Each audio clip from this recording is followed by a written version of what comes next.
Serial वसुधा के आने वाले अपकमिंग ट्रैक में, जहां एक तरफ वसुधा, देव और अविनाश दिव्या के घर पहुंच चुके हैं सब कुछ सॉर्ट करने के लिए।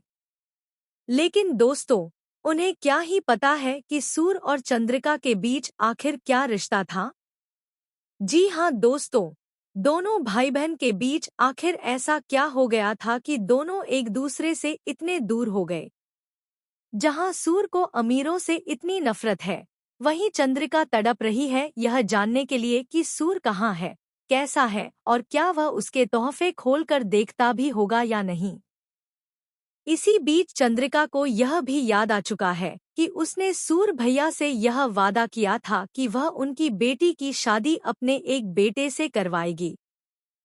तो दोस्तों, अब वही वक्त और वही समारोह एक बार फिर सामने आने वाला है।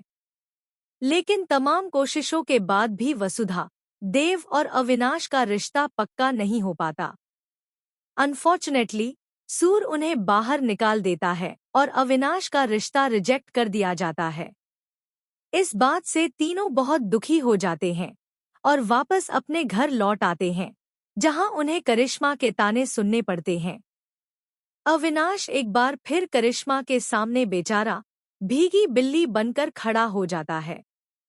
वहीं वसुधा और देव भी काफी टूट चुके होते हैं।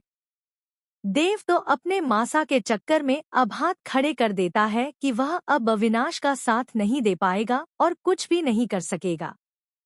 लेकिन वसुधा अपने दोस्त को इस हालत में नहीं देख सकती। वह अपने दोस्त के लिए अब सबसे बड़ा जोखिम उठाने वाली है।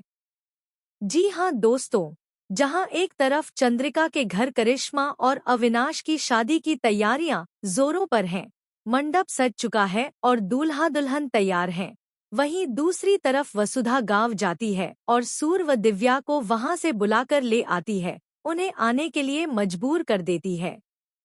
अब सूर और दिव्या की एंट्री चंद्रिका के घर में होने वाली है और यहीं से शुरू होगा असली बवाल। क्योंकि अब दोनों के बीच के सारे डिफरेंसेस सामने आने वाले हैं। आखिर वो कौन सी बात थी जिसकी वजह से दोनों अलग हो गए थे। लेकिन दोस्तों, जैसे ही सारी सच्चाई सामने आती है, सारे गिले शिकवे खत्म हो जाते हैं और चंद्रिका और उसके भाई सूर एक दूसरे से गले लग जाते हैं। वहीं यह सब देखकर करिश्मा डरती और बिलखती हुई नजर आती है, क्योंकि अब सूर आ चुका है और उसकी बेटी दिव्या भी। अब हालात ऐसे बन जाते हैं कि अविनाश और दिव्या की शादी होना लगभग तय हो जाता है और खुद चंद्रिका अपने हाथों से यह शादी करवाने का फैसला करती है।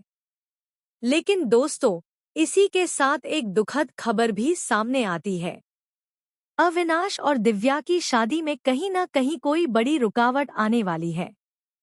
सब कुछ तैयार होने के बावजूद ये लोग ऐसी बड़ी परिस्थिति में फंस जाते हैं कि दिव्या और अविनाश की शादी रुक जाती है। तो दोस्तों, आप सपोर्ट करते रहिए। दिव्या और अविनाश के लिए फटाफट लाइक और वोटिंग करते रहिए, क्योंकि जितने ज्यादा लाइक होंगे उतनी ही जल्दी दोनों की शादी होगी।